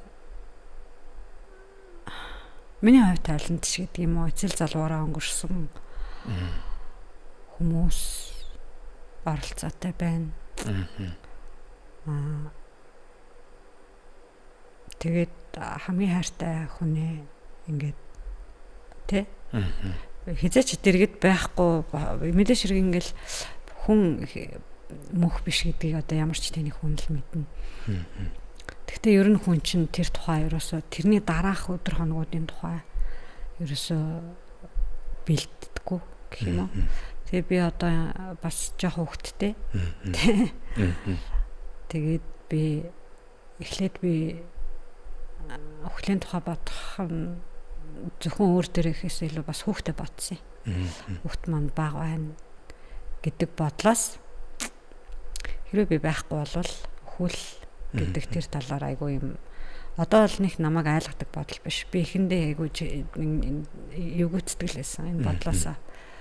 Зүгээр л энэ зөвхөн өхөл гэж бодсныхаа төлөө хүн өөрийгөө бас сэтгэлээр унгах ийм реакц бас ирдэг юм билэ.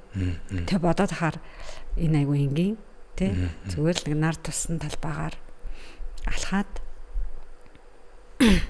явах тайны одоо зүйлээ. Надад бол асуудал байхгүй. Үлдчихэж байгаа хүн маань өөрөө харин одоо энэ амьдралд бэлэн байх. Тэр юуг л би хийх нь өөрөө миний айгүй гоо сайхан өхөл байгаа байхгүй. За хоёул 6 дахь асуулт. 18. За 18. Амьдрал ажил гэ бүгд л алдаатай, оноотой байдгаа. Таны хувь сэтгүүл зүйн салбарт амьдралаа зориулж явах хүмүүсийн нэгэ. Тэгэхээр амьдралын биш, ажлын талбар дээр ахиад л давтахгүй юм шүү гэсэн алдаа байдаг болов. Их зэмлүүлж сургамж авсан ч гэдэг юм уу гэсэн. Би ч өөрөө тэгээд жаахан зориг муутай, болгоомжтой.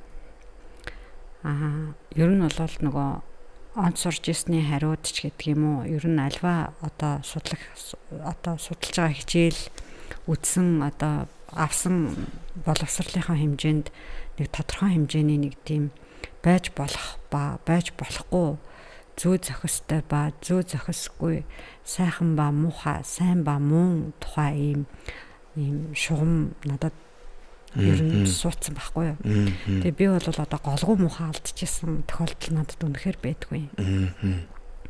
Алдаа гаргаад одоо редакцид надаас болж асуудал үүсчихсэн, шүүх процесс болж исэн. Би ямар нэгэн хүнийг одоо гүтгэжсэн ч юм уу, тэ нэг жаахан хурдан хийснээсээ болоод жаахан нэг сенсац үүсэх сонирхол төрөөд ч юм уу хийсэн зүйл байдгүй. Би зүгээр яг хоо энэ маань харин эсрэгээрээ миний залуу насны алдаа гэж магадгүй. Юунда тийм их болгоомжилж исэн юм болоо. Юунда ингээд болохгүй тухай яасан эрт ингээд нөгөө юутай болчихов те. Сэтгүүлч хүнд чинь болохоор нэг юм миний түрүүнд хэлсэн амбицаас арай өөр амбиц нь хамгийн ихэнд байх те. Хамгийн гэдэг нэг ийм зүйл бас хүнийг бас те одоо ажилт нь одоо амжилтын хэмжүүр болох ч юм уу хэрэгтэй байж магадгүй байдаг байна л да. Ер нь бол айгуу тийм шазруун, дайчин одоо зөрүүд, мугуйд одоо тиймэрхүү шинж чанар бас залуу сэтгүүлчдэд байх хэрэгтэй. Бил гэсэн нэг тийм юу. Гэхдээ яг тэрний хэм хэмжээг бас тогтооно гэдэг нь боловсрлоор хэмжигдэнэ. Бүр энэ бол одоо хинч юуч гэж одоо сэтгэлтэй левел гоё гэж хэлээд одоо хэцүү. Болохгүй хэмжүүр одоо тий гүтгэхгүй хэмжүүр яг аль цаг дээр байдгийг тухайн хүний боловсрал шийднэ. Сэтгэл шийдэхгүй. Сэтгэл бол зүгээр ажилдаа гарах те. Юуг хэрхэн яаж барьж авах уу гэдгийг юу аана гэхээс ш. Яг нь миний хувьд бол тийм. Би хэд ч яхан болгоомжтой байснаас болоод одоо юу гэдгийг надаас одоо сенсац таарсан одоо сурвалжлаганд яваал хүн амны хэргийн араас мараас ч гэдэг юм уу одоо нэг хулгайчийг барьж гаргаж ирээл нэрлээл одоо тэгсэн түүх надад байхгүй. Энэ нь магадгүй миний юу ч биш магадгүй. Одоо хүмүүжэл үү? Алдаа. Алдаа. Би нөгөө би онд сурдаг байсан. Тэгээ би хий гаргахыг ингээ ердөөсөө ингээ ер нь хий гаргахгүй байхыг л ингээ хичээж ажиллаж байсан гэдэг. Та ер нь ингээ бас ингээ өндөр настай хүмүүсийн хүрээлтүүд амьдарч исэн гэхээр маш юм хүмүүжлтэй ч гэдэг юм уу нэг юм хичээлээ хийгээл тэрийгаал нухаа сууж идэг тийм хүүхэд байсан болов гэж яг надад гинт боохгүй юу. Тийм амьдралын боломж надад өгөгдсөн. Манай ах надаас 16 насаар ах. Би айлын өргөмөл маш их танхил болсон ганц хүүхэд болж одоо тэ үнтэй гэрлэн гэрэлтлээ өссөн. Надад би гэрээ ажил хийх одоо үзээгүй ерөөсөө. Тэг би хүнтэй гэрлэж л одоо хүүхдүүдтэй болж л одоо анх удаа гэрээ ажил ч юм уу тийм. Би бусад үед дандаа өөрийгөө хөгжүүлэх, өөрийнхөө төлөө л байсан. Би хинтэй ч юу ч хувааж үзээгүй. Яагад гэвэл тийм одоо хувь тавилангаар надад өгөгдөл ерөөсөө байгаагүй. Би гэрийнхаа хамгийн амттай шимттэй юм ганцаараа л идэлдэг, ганцаараа л өмсдөг. Тийм социализмын үед хүмүүс талханд очирлоо. Тэгээ маслгүй байсан. Манайд ерөөсөө тийм асуудал нэг өдөр байж үзээгүй. Манайхын амтай, өндөгтэй, маслтай. Ер нь би тийм амьдрал огт үзээгүй. Тэгтээ олонх нь үдсэн учраас би хүндэтгээд би лав тийм гэж ярих нь яг манайх нэг хүн одоо хүүхэд өсөжсэн учраас би хувь тавилангаар л тийм байхгүй юу. Тэрнээс ингээл 3, 4, 5 дахь хүүхэдтэй айлд бол ямар тийм боломж бас хэцүү байсан байж магадгүй. За 7 дахь асуулт. Хоёулаа чинь 12 асуулт. Талаасаа хитэрлээ. За та дүр эсэгдэг хүмүүсийг таньдгүй гинэ. Гот дүр эсэгдэг хүнийг таниад ч яах юм бэлээ. Би ер нь амьдралдаа оруулахгүй хүмүүстэй. Дүр эсэгдэг юм байна гэд тэр хүнийг амьдралдаа оруулаад авахыг ч хүсэхгүй. Би өөрөө дүр эсэгдэг. Мэдхгүй бол мэдхгүй, чадахгүй бол чадахгүй, байхгүй бол байхгүй. Тань яг айгу амар байдаг те. Надад бас яг тийм л байдаг л да. Би заавал өөрийгөө нотлох гээд баталгаа харуулах гээд яхахыг хүсдэггүй. Намайг тэгж ярьж илээ, чамайг ингэж дурсч илээ гэхээр би тэрэн дээр нь маргаа хийдгүү. Тэгээ ингээ юмыг хаях ингээд орхичих эсвэл зүгээр ингээд хажуугаар нь зөрөөд явчих шиг амар юм. Яг надад бас айгу тийм зүгээр амар санагдаад байдаг байхгүй юу. Тийм бодолтой учраас ч би магадгүй хоёр гарынхаа бонголхон дээр амар тайван гэдэг шивээс болов гэж бас бодоод байдгийг. Шивээс хэлгснийхаа дараа яагаад юу н амар тайван гэж шивээс хэлэгдсэн болоо гэсэн чинь зүгээр нэг энэ дотор байсан тэр нэг юм хүсэл нь нэг шивээс хэлэхээр болсон чинь нэг энэ хоёр үгэн дээр гарцсан юм шиг байгаа юм л да. Тэгэхээр би бас таныг айгу тийм амар тайван хүн юм болов. Гэртээ галзуу шүү. Тийм тэгэхээр амар тайван байх дуртай ч хүн юм болов те. Тэр нь өөрт нь мэдээж дуртай ингэ байдаг. Тэгэд бас түрүүний дээр нэг амбиц гэдэг асуулт бас орж ирсэн байх гэж бодлоо. За 8 дахь асуулт соглоё. 22 гинэ. Хөрөг гэж юу вэ гинэ? Мэдгүй. Тэгтээ түрүүн барыг тодорхойлолтоо өгсөн байхаа те. Минийхийг зүгээр ингээ хөрөг гэдэг энэ категорид бол хийчихэд байгаа болохоос. Хөрөг гэдэг категорид хамрагдах баримтат уран сайхны гэхээр би ямар ч тийм зохиомл хэсэг оруулдаггүй. Би зүгээр найруулан бичих чадвар дээр жаахан анхаардیں۔ Одоо миний нэг үг л тэр хүний амьдралд байхгүй нэг үг орж ирэхэд л болохгүй шүү дээ, тий. Тэр тал дээр. Тэгэхээр яг амьдралын түүх гэх намтарчилсан богино тууч ч юм уу. Нэг тиймэрхүү хэлбэрээр бичээд байгаа юм болов л гэж би боддتي. Бодит намт одоо бодит түүх бодит түүхэн тууч гэж байх уу? Нөгөө ингээ ярьж байхад таны ингээ нэг үгний сонголт би нэг голгүй хүн ингээл ингээд яг ингээ үе нэг юм гой үгнэр гарч ирээд байна л да тийм. Тэгэхээр үг та ер нь өөрийг хэр ингэж судалдаг юм бэ? Зарим ингээд уран зохиолын сүүлийн үеийн гаргаж байгаа уран зохиол манай Монголын уран зохиолчдын зохиол бүтээл дээр нэг яг хуучны үгнэрийг их голоор нь шигтгэж өгдөг харагдаад байгаа юм л да. Тэрэн шиг би нэг тусгай ажиллаж өрдөггүй. Миний өссөн төрсөн гэр оронд ээж аав маань яриа хөрөө. За тэгэл манай гэрт айлчлан ирсэн хоёр манай аав завхных ээж булганых. Тэгээд ээжийн талаас булганыхан ирнэ, аавын талаас завхныхан ирнэ, баруун аймгийнхан гэсэн үг шүү дээ. Тэдний яриа хөрөө ингээд манай аав ингээд хүн ирэхээр ингээд шүнжин ярьдаг хүн байсан байхгүй. Би унтатлал тэр хүмүүсийн хоорондоо тэднийхэн сайн тэг ингээ бибинийхээ тухай асууж байгаа тий нөгөө хүн нутгийнхаа хүний тухай ярьж байгаа тэр яриа нь ингээ надад бүр үлгэрийн далаа шиг гоё тийм байдаг гэсэн. Тэгээд тэр өгнүүдээс одоо чадханхаа ярээр хэрвээ миний амьдралд би бол яг амьдрал дээр бол бас их тийм сайхан монгол хэлээр ярьдаг бас хүн биш ээ. Хар бор яриатай тий нэг юм шаргон стил их оруулна залуучуудтай байхаар. Тэгэд би чи өөрөө их маягтай одоо инэт муутай алаа хошин хүн байгаа. Тэгэхээр бас тэрийгэ дагдаг ч юм уу зан чанараа дагсан хэл найруулга ингээд тодорхойлвол үнэхээр аялгау сайхан монгол хэлээр бол ярьж чадахгүй. Бичгтээ бол хичээдэг шүү. Тэгтээ тусгаалan судалгаа хийж байна. Энэ үгийн сан гэдэг чинь хүний амаар одоо их бага нэлэрдэг. Бичгийн соёлдол ерөөсөө энэ хүний үгийн сан хэр юм бэ гэдэг нь бол илэрдэг баг. Хэд хэдэн тийм одоо яг манай гэрт хэрэглэгддэг үгнүүд бас ер нь ордгийм аа. Жишээлбэл хүмүүсхийг улс гэдэг тий. Энэ улсын тийм юм гэл. Тий. Одоо би ингээл нөгөө манай нөхөр эмээгийнхэн тухай надад өдөр болгон ярьдаг юм. Унталтал хоёлаа эмээгээ ярэ гэж ярьдیں۔ Тэгээд эмээ аягүй хөөрхөн байгааг ингээд би бүр тэр эмээгийнхэн түүхийг сонсоод нөхрийгээ ингээд бүр илүү хайрладаг аахгүй юу. Яаж чи харж ингэж үлдэж чадваа тий. Яаж надад өгж ярьж хэлж өгөхөөр ингээд хоёлаа очрваа гэдэг. Би тэр нэг даваач гэдэг эмээд бүр аягүй хайртай болцсон.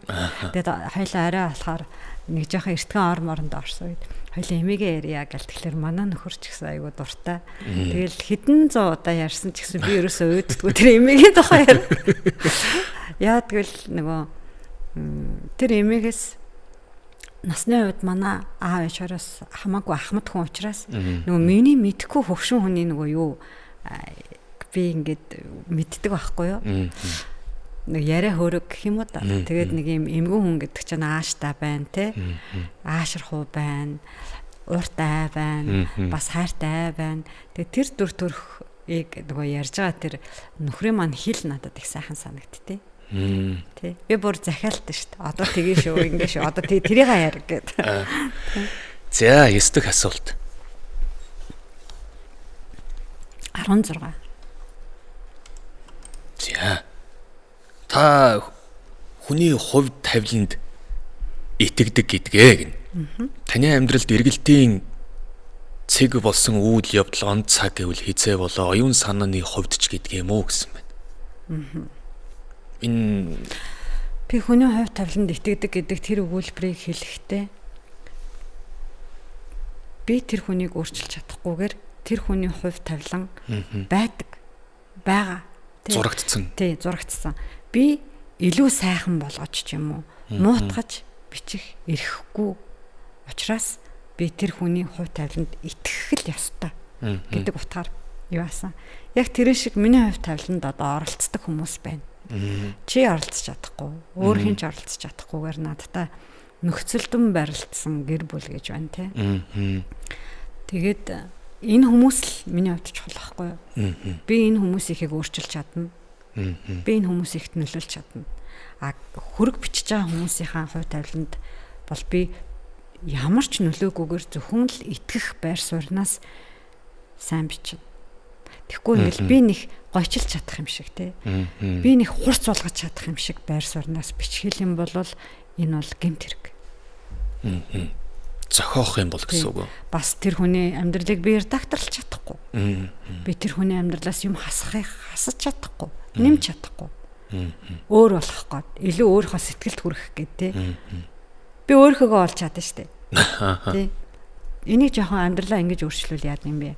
Харилцаа хандлага хэдүүлээ юм байлгуул яад юм бэ гэдэг тухай яриад тий энийхээ төлөө би явж чадах байхгүй өөрчилж чадна, сайжруулж чадна, эсвэл бүр мууч болж магадгүй. Тий. За 10 дахь асуулт. 4. За. Таны бас нэг хэлсэн үгнээс байна. Голгүй хүмүүс сэтгүүл хийж чадахгүй гэсэн байсан. Энэ цагт тийм сэтгүүлч нар бас цөөнгүй байна. Гэж энэ талаар л танаас асуусан байна да. Сайхан л ер нь энэ хэвлэл мэдээллийн ажил хийнэ, сэтгүүлч болно гэдэг нь од болох тухай яриа биш. Тэгтээ тэр хүмүүс яавал хамгийн хурдан хийх вэ те? Хамгийн түрүүнд энэ мэдээллийг би өгчих юмсан. Тэ уншигчдаа хамгийн түрүүнд уншуулчих юмсан. Хүмүүст ингээд илүү юм одоо нэг сонирхол анхаарлын татсан юм хийчих юмсан гэдэг энэ хүслээр бол ажиллах ийм платформуд бий болж байгаа байхгүй. За 11 дахь. За. Соглоо та. Тамаг. 1. За та яг одоо юу мөрөөдөж байна гэсэн байна. Би юу?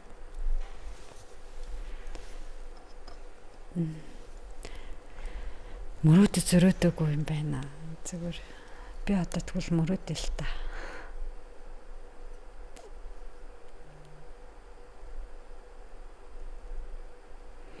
Нэг гой хөрөг бичих юмсан. Төрүнч баг нөгөө крашийнхаа хөргийг бичнэ гэсэн тэр ч баг мөрөөдөл болчихоо да тий. За тэр бол мөрөөдөл. Ер нь зүгээр гой хөрөг бичих юмсан. Тэгэл тэр хөргөнүүд маань ингээд эргээд уншихад хүн бичээд өгсөн юм шиг тийм гоё болоосай. Тий. Би хин нэгэн тийм хүнтэй уулзах юмсан. Нэг хөргийг биччихмээр. Нэг тийм гоё харсан тэнцүүхэн ч юм уу. Ингээд нэг алдаа оноо гэдэг үгэнд би бүр үнэхээр дургүй. Нэг юм өөрийгөөс хүсээд сорсон, хүсээгүй соригдсон тий амьдралын түүхэнд баялаг. Тэгэд нэг юм хүнд өгөөчтэй, хүнд нөлөөтэй, айгуу тийм харизмтай, сайхан дүр төрхтэй нэг тийм сайхан хүн надтай ингээд таарад би нэг хөргийг биччихсэн. Бүр шонон дурлаж орох юмсан гэж тий. Амар гоё чи тэр хүнээ олцоод ингээд хөөрч баярлаа явж яхин сайхныг. Ер нь ингээд хамаг сэтгэл хөдлөл нь ингээд өмнө нь ингээд намайг бүр ингээд юу ачдаг байхгүй эзэмдээд. Тэгээд би яг энэ сэтгэл хөдлөлөө дууслаа. Би яг бичгэд бэлэн боллоо шүү дээ. Би өдөр болгон л тэр хүнийгээ бодвол ингээд мангар хүн шиг явж байхгүй шүү дээ тий. Тэгээд ингээд дууслаа. За тэгээд одоо ярилцлагууд бууж эхэлнэ. Би зарим нь хасан, зарим нь авна гэл ингээл яг тэр нөгөө мис засал шиг ийм юмнууд хийгддэг байхгүй юу. За энэ хүний энэ яриа, энэ хүний энэ яриатай дүүж ин те. Тэгээд үргэлжилж ин гэд. Ингээд зүйлтүүд орно. Тэгжээс на уншихад эвтэйхэн одоо уйтгартай болохгүй тулд он цагийн наашин заашин болгоод одоо нэг дурсамж хэлбэрээр явж байгаа бол тэрийг нь хаана хийж өгвөл аюу гоё. Яг кино шиг харцдаг байхгүй юу. Зүгээр л кино шиг ингээ харчихна. Тэгээд тэрнийгаа ингээд хийгээд байж ах нь өөртөө айгүй гоё. Стаггаа шүү. Урлан л гэж яриад та тий. Уралдаг л юм байна л. Одоо нөгөө баримлчаар бол нэг барихчаасан одоо хийх гэж байгаа дүр дүрслэлээ бодоод түүнийг скизээ гаргаад тэгээд ингээ нарийн чимхлүүр ажиллаа бичиж уралдаг шиг л гэж төсөөлөгдлөө л дөө. Надад таны хөргийг нэг хүн бичээгээ хүрээдрүүл та яах вэ? Одоо оюутан залуу ч юм уу дөнгөж төгссөн ч юм уу. Би зүгээр хизээ хойно би ер нь бол зөвшөөрөхгүй битээ намайг хичэрээл гэж хүснэ. Би бараг хүн ятгачдгийн. Тэгэхээр хинч миний хөргийг бичихгүй байх. Би яг хөө зүгээр нөхрийнхөө амьдралын тухай кино нэг юм бичиж магадгүй. Би одоо муудалцахаараа дандаа хэлдэг байхгүй. За чи кино болох гэж байгаа шүү айтаахан байна. Кино болгоно шүү гэдэг. Тий. За яг бай чи тэгжил чамайг зүгээр кинон дээр аваа ичтөө гэх. Надад их сонирн байна чи улам тэнэгт гээд. За 12 дахь асуулт та. Йоо үндс хэсгийн сүүлийн асуулт та10. хоёлаа. За. Тань заримдаа энэ тойрог залхмаар санагддгөө гэсэн байна. Тойрог гэдэг нь энэ амьдралын тойрогч энэ нэг хэвшмэл байдлаагч гэж байгаа юм уу? Тийм асуулт байна. Үгүй. Тэгээ санагддаг байсан үе нь би залуудаа тийм байсан. Би өөрөөсөө айгу уйддаг ус. Өөрөөсөө уйд. Өөрийнхөө амьдралын замаас гэх юм уу да. Нэг ажил гэртэй тэгэл болсон болоогүй найзууд энэ ерөөсөө утга учиртай санагддаггүй байсан.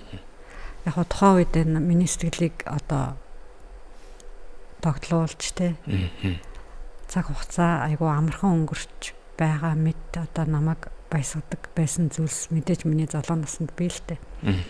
Гэхдээ яг би том зургаар нь харахад би илүү залуудаа амьдралыг би одоогийнх шиг хайрлаж байгаагүй. Өөрийгөө ч гэсэн одоогийнх шиг хайрлаж байгаагүй. Би залуудаа талент харахад одоогийнхаасаа хамаагүй залуухан арч хүчтэй өөртөө таалагддаг тийм залуу эмэгтэй байсан ч гэсэн би одоогийнх шиг энэ амьдралыг ингэж нөгөө таашааж тий итгэж тий аз жаргалд дурлан тэмүүлж мэдэрч чаддгүй л байсан юм л. Тэгэхээр хүмүүний амьдрал чинь ер нь юу адг юм шүү те.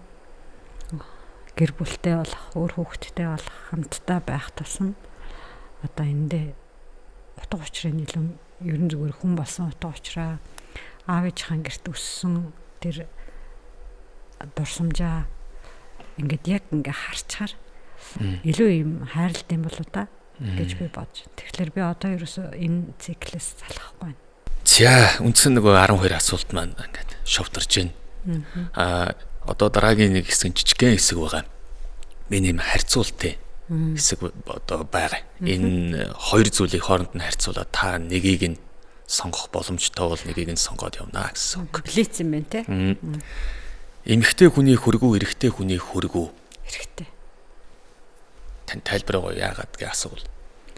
Би эмэгтэй хүнд хайртай. Жаахан хайрлах гэдэг. Аа. Ингээд болоо юу те. За. Мэдлэг үү мэдрэмж үү? Мэдлэг. Яагаад? Мэдлэгээс мэдрэмж үүсэх боломжтой. За.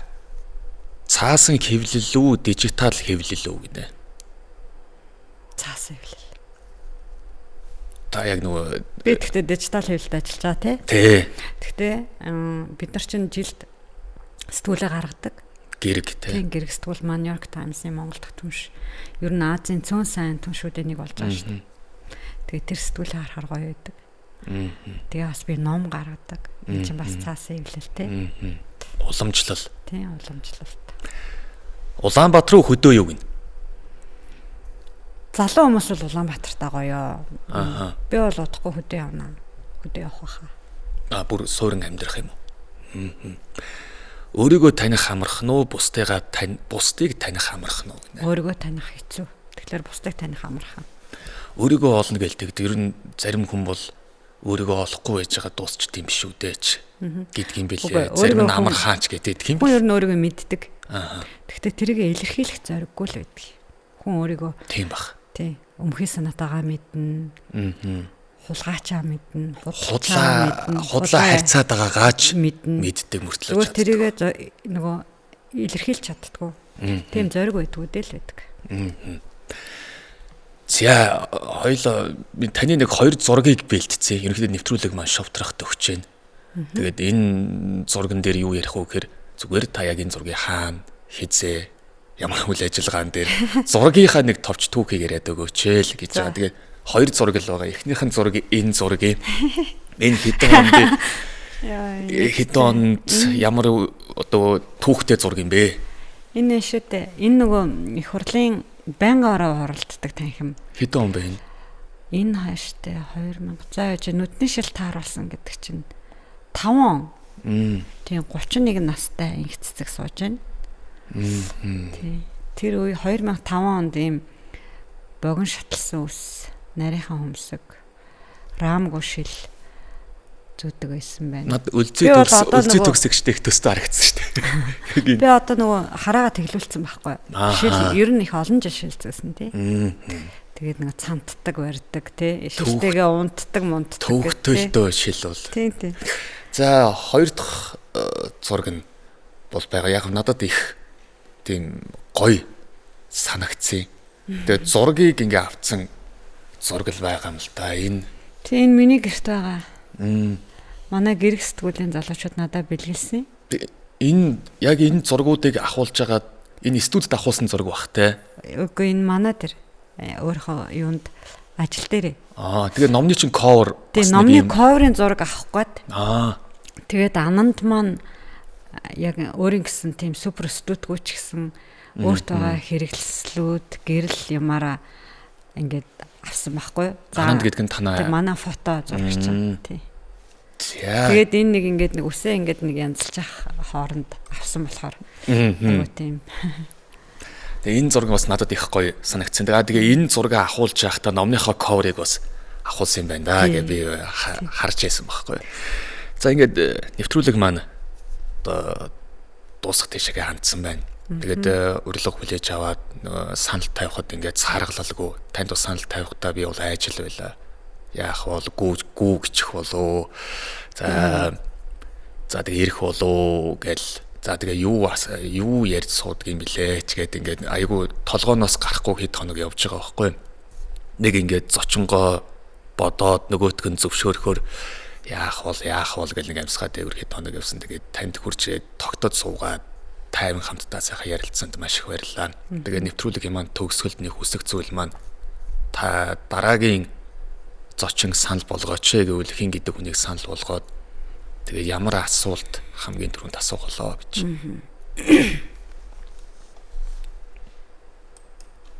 Бид нар ингээл өдөр болгон хинтээ ярилцлага хийх үү гэж ажил дээр ярьдаг тий.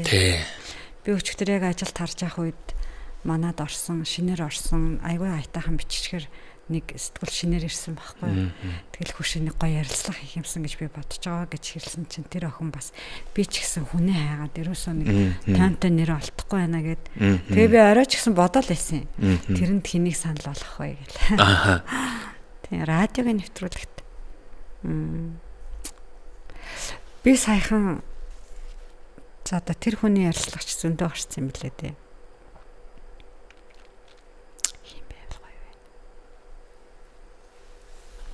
Энэ радио ч бас юм нөгөө сонсох таашаал те. Дээр нь ингээд чиний юу нэмэгдэхээр ингээд харах таашаал гэдэг ингэчлээ шүү дээ те. Одоо нөгөө яг сэтгүүл зүйч ингээд хувьсж байгаа байхгүй. Бид нар ч одоо нөгөө хэвлэл мэдээллийн одоо нэг л хэрэгсэл шүү дээ те. FM радио гэдэг бол тэгээ нөгөө орчин үеэ дагаал дүрстэй болчихж байгаа байхгүй.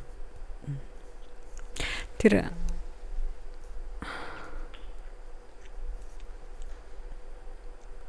одоо яг үйл явдлын баатар болох тухайд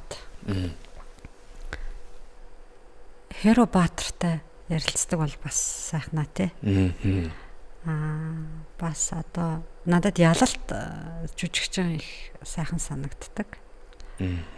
Их завгүй байдаг юм шиг байна лээ.